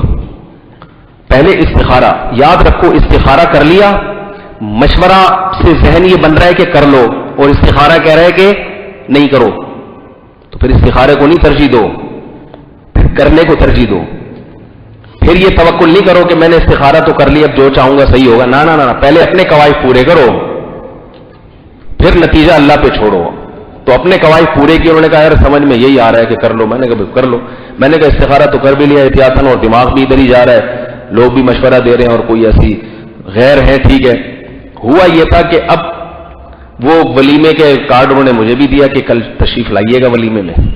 ولیمے کی ڈیٹ گزر گئی، نہ کوئی فون آیا نہ کوئی کال آئی. میں نے کہا شاید بھول گئے ہوں گے، چلتا ہے. اگلے دن آئے کہنے لگے وہ اصل میں شادی ڈیلے ہو گئی ہے تو وہ ہم نے یہی کارڈ پہ ڈیٹ بڑھوا دی ہے. جب ڈیٹ بڑھوائی تو دلہن کا نام بھی چینج. میں نے کہا یار ہم سے کیا چھپانا. ٹھیک ہے. ہم سے کیا چھپانا. کہہ رہے واقعی آپ سے تو چھپانا نہیں, دل تو یہ چاہ رہا تھا کہ آپ کو بھی ٹوپی کرا دوں, بات ہی ایسی ہے, لیکن آپ سے بات بیان کروں گا تو بے عزتی نہیں ہوگی. کہہ رہے کسی اور سے تو بیان کروں تو عزت ہی نہیں رہے گی. میں نے کہا کیا ہوا؟ کہہ رہے یار جب جو بارات والا دن تھا, ہال بک ہو گیا, دلہن نے وہاں پہنچنا تھا, تو ہوا یہ ہے کہ جب گئے ہیں ابا اماں دلہن کو گھر سے لینے کے لیے تو دلہن شارٹ, مارکیٹ سے دلہن شارٹ, مہنگی بھی نہیں ہوئی, شارٹ ہو گئی, دلہن ہی نہیں مل رہی. واش روم دیکھ لیے, غسل خانے دیکھ لیے, بستر کے نیچے, دلہن کہاں گئی؟ پتا چلا اپنے آشنا کے ساتھ تھوڑی دیر پہلے فرار ہو گئی ہے, اس کا کہیں چکر چل رہا تھا. سمجھ میں آ رہی ہے بات؟ کوئی سیٹنگ تھی دلہن کی, وہ اس نے عین اسی دن شادی سے 1-8 گھنٹہ پہلے پتلی گلی سے, اس لیے کہہ رہا ہوں پتلی گلی نہ چھوڑا کرو بھائی گلیوں میں. آئی بھائی یہ سارے نقصانات کہاں کے ہوتے ہیں؟ پتلی گلی. تبلیغ والے آتے ہیں نا گشت کرنے کے لیے, ادھر سے پتلی گلی سے لوگ نکل کے چلے جاتے. پتلی گلیوں کا رواج ختم ہو جائے گا, چوڑی گلی رہے گی, جس نے بھاگنا ہے وہاں بھاگے گا, وہاں سے پکڑا جائے گا. تو وہ اپنے آشنا کے ساتھ پتلی گلی سے نکل لی, چلو بھائی کر لو. اب وہ یوں بےچارا پڑھ کہہ رہے یار میری عزت. میں نے کہا شکر کرو تھوڑی سی بے عزتی ہوئی ہے, یہ استخارے کی برکت ہے, کیونکہ اللہ کے علم میں یہ تمہارے لیے بہتر نہیں تھی. اللہ نے عین وقت پہ رکشے کا انتظام کروا کے اس کو بھگوا دیا, نکل لے بھائی یہاں سے, سائڈ سے نکل لے یہاں سے, ٹھیک ہے نا, تاکہ تم عذاب سے بچ جاؤ. یہ فائدہ ہوتا ہے کہ کرنا آپ نے وہی ہے جو آپ کی سمجھ میں آ رہا ہے. نہیں ہونا ہوگا تو اللہ خود ہی ہٹا دیں گے اس کو کسی, تو جو بھی ہوگا پھر بہتر ہوگا. تو یہ ہے حساب کتاب. تو خیر میں بات جلدی سے سمیٹتا ہوں. یہ جو موضوع میں نے شروع کیا تھا, تو توحید کا ایک آخری سوال رہ گیا توحید کے بارے میں, کہ بھائی اللہ نے جب اختیارات نہیں دیے تو یہ معجزے سمجھ میں آ گئی, یہ بھی نبیوں کو نہیں ہوتے, یہ اللہ کے کام ہوتے ہیں. اللہ نے حضرت موسیٰ علیہ السلام کو کہا لاٹھی پھینکو سانپ بن جائے گی, ورنہ موسیٰ علیہ السلام کو تھوڑی لاٹھی کو سانپ بنانا آتا تھا. تبھی تو اللہ کہہ رہے اس کو دریا پہ مار. اگر موسیٰ علیہ السلام کو خود اختیار ہوتا تو خود مار کے 2 ٹکڑے کر لیتے. وہ تو ہر بار اللہ سے پوچھ رہے ہیں اب کیا کروں. اللہ کہہ رہے ہیں اب یہ لاٹھی کو سمندر پہ مارو, اب ایسا کرو اس لاٹھی کو زمین پہ پھینکو. زمین پہ پھینکا, سانپ بنی, حضرت موسیٰ ڈر کے بھاگنے لگے. فرمایا موسیٰ پکڑ لو, دوبارہ لاٹھی بنا دوں گا. تو یہ سارے کام کون کر رہا ہے؟ اللہ کر رہے ہیں. اگر وہ حضرت موسیٰ کر رہے ہوتے تو ڈر تھوڑی رہے ہوتے, وہ تو خود دیکھ رہے ہیں یہ ہو کیا رہا ہے میرے ساتھ. تو نبی کا قطعاً کسی بھی قسم کا اختیار نہیں ہوتا معجزے کو ظاہر کرنے میں. اسی طرح کرامت میں بھی ولی کا اختیار نہیں ہوتا. اللہ اپنی طاقت اور قدرت سے کسی بزرگ کے ہاتھ پہ کوئی کام جاری کر دیتے ہیں, اس میں بزرگ کو اختیار نہیں ہوتا, کام اللہ کرتے ہیں. آخری سوال بس اس کا جواب دے کے بیان ختم کرتا ہوں. بعض لوگ کہتے ہیں کہ بھائی اللہ نے تو اختیارات دیے ہوئے ہیں, فرشتے بھی تو بارشیں برساتے ہیں. حالانکہ فرشتے معجزے تھوڑی کرتے ہیں, معجزے تو پیغمبروں اور ولیوں کے ہاتھ پہ, کرامتیں ولیوں کے ہاتھ پہ ظاہر ہوتی ہیں. فرشتہ بارش برسانے کا فرشتہ کوئی اور ہے, اور جناب جو ہے کیا نام ہے بادلوں کو چلانے کا فرشتہ کوئی اور, ہواؤں چلانے کا. تو یہ سارے اختیارات جب بارش برسانے کا اللہ نے فرشتے کو اختیار دیا تو پیغمبر کو کیوں نہیں دیا؟ یاد رکھو بارش برسانے کا کام اللہ فرشتوں سے لیتے ہیں, اختیار اللہ نے فرشتوں کو نہیں دیا. کام لینے میں اور اختیار میں فرق ہوتا ہے. کسی سے کام لینے سے وہ مزدور بن جاتا ہے, اور یہ پیغمبروں کی شان کے خلاف ہے. اس لیے اللہ پیغمبروں سے بارشیں برسانے یا اولاد دینے کا کام نہیں لیتے, کیونکہ یہ تو مزدوری والا ایک شعبہ ہو گیا نا, نوکروں والا کام ہو گیا. تبھی اللہ یہ کام کس سے لیتے ہیں؟ فرشتوں سے. اب دونوں میں فرق کیا ہے, ایک مثال سے سمجھیں. جب ہم تحریر لکھتے ہیں تو ہم لکھتے ہیں یا قلم لکھتا ہے؟ ہم لکھتے ہیں. استعمال کیا چیز کون ہوتا ہے؟ قلم. اگر قلم خود لکھتا تو ہم قلم سے درخواست کرتے بھائی یہ لکھ, اور قلم بعض دفعہ اپنی مرضی سے گڑبڑ بھی کر دیتا, ہم اس پہ ڈانٹتے. جیسے کسی کاتب سے آپ لکھواتے ہیں, وہ کبھی اپنی طرف سے گڑبڑ بھی کر دیتا ہے. جیسے ایک چھوٹا سا لطیفہ سناؤں تاکہ آپ لوگ جو ہے نا بات بھی سمجھ میں آئے گی اور تھوڑا فریش ہو جائیں گے. بس بیان ختم بھی ہو رہا, تھوڑا سا فریش بھی ہو جائیں گے آپ لوگ. کاتب خود لکھتا ہے, لہذا وہ اپنی طرف سے بعض دفعہ گڑبڑ بھی کر دیتا ہے, جبکہ قلم آپ کی انگلیوں کے درمیان ہوتا ہے. ایک نقطہ بھی اپنی مرضی سے نہیں ڈال سکتا, وہ جدھر گھمائیں گے گھومے گا. یہی وجہ ہے کہ جب لکھوانا ہوتا ہے قلم سے ریکویسٹ نہیں کی جاتی, جس کے ہاتھ میں قلم ہوتا ہے اس سے درخواست کی جاتی ہے. اسی وجہ سے ہم بارش کا مطالبہ فرشتوں سے نہیں کرتے, بلکہ بارش کس سے مانگتے ہیں؟ اللہ سے. کیوں؟ ہمیں بتائیے کچھ بھی نہیں کرے گا, اس کو اختیار ہی نہیں ہے. اس کو تو اللہ نے جہاں گھما دیا وہیں کو گھومے گئی ہے. لا یعصون اللہ ما امرهم ویفعلون ما یؤمرون. تو اب کیا ہے کہ جو قلم ہے نا وہ نہیں گڑبڑ کرتا، کاتب کر دیتا ہے۔ ایک صاحب نے کتاب لکھی، وہ کسی کاتب سے لکھوائی، اور اس سے کاتب کی عادت تھی کہ وہ مصنف کی مرضی کے بغیر کچھ اپنی طرف سے بھی گڑبڑ کر دیتا تھا۔ بہت لوگ اس سے پریشان تھے، علماء، مفتیان کرام، بزرگان دین، جو بھی لکھواؤ کچھ اپنا تڑکا ضرور لگاتا ہے اس میں۔ تو ایک دن ایک صاحب کو قرآن لکھوانا تھا، وہ اس کے پاس آئے، کہا کہ بھئی دیکھو یہ اللہ کی کتاب ہے، اس میں اپنی طرف سے نہیں، یہ جو میں نسخہ دے رہا ہوں بالکل اس کے مطابق ایک اور لکھ لو۔ پہلے تو پریس نہیں ہوتے تھے نا، ہاتھ سے لکھا جاتا تھا۔ اس میں کچھ نہیں کرنا، اللہ کا واسطہ، یہ میری تصریف نہیں، یہ کس کی کتاب ہے؟ اللہ کی، اس میں کوئی گڑبڑ نہیں کرنا۔ ان کو عادت تھی کچھ نہ کچھ کریکشن کی، اپنے لحاظ سے تو یہ کریکشن ہی کرتے تھے نا، تھوڑی سی جو ہے نا اس کو تصحیح کر دی اس کی۔ اس نے جی بڑی محنت سے قرآن لکھا کاتب نے۔ اصل مولوی صاحب آئے، ہاں بھائی لکھ لیا قرآن؟ ہاں بھائی لکھ لیا۔ کہا کچھ کریکشن تو نہیں کی اس نے؟ اس میں کہہ رہے بالکل نہیں کی، بس ایک تھوڑی سی کی ہے، وہ بہت ہی غلط تھی اس لیے وہ میں نے صحیح کر دیا، معاذ اللہ، وہ اچھا نہیں لگ رہا تھا، وہ میں نے صحیح کر دیا۔ کہ بھائی کیا کر دیا؟ کہہ رہے بات یہ ہے کہ ویسے تو پورا وہی ہے جو آپ نے بتایا تھا، کوئی آیت کا اضافہ نہیں، کوئی کمی نہیں، کوئی زبر زیر پیش میں نہیں، کیونکہ اللہ کی کتاب آپ کے، لیکن اتنی مبارک کتاب جو اللہ کا کلام ہے، اللہ کا کلام، اس میں کچھ بڑے بڑے جہنمیوں کے نام آ رہے تھے، فرعون، حامان، قارون، یہ اتنے خطرناک جہنمی، شیطان، ابلیس۔ تو میں نے کہا کہ آپ کی خوشی کی خاطر وہ نام نکال کے آپ کے ابا اور دادا کا نام ڈال دیا اس میں، جہاں جہاں یہ نام آ رہے تھے نا، ابلیس، شیطان، شیطان میں آپ کے ابا کا نام ڈال دیا، ابلیس کی جگہ آپ کے چاچا کا نام ڈال دیا، تو جہاں بھی یہ آ رہے تھے وہاں سارے آپ کے ابا دادا۔ وہ سر پڑ کے بیٹھ گئے، اللہ کے بندے کہہ رہے ہیں میں نے آپ کے فائدے کی خاطر کیا، آپ کے فائدے کی خاطر، تاکہ اس مبارک کلام میں شیطان کا نام نہ ہو، آپ کے رشتے داروں کے نام آ جائے۔ تو دیکھو کاتب نے یہ کیوں کیا؟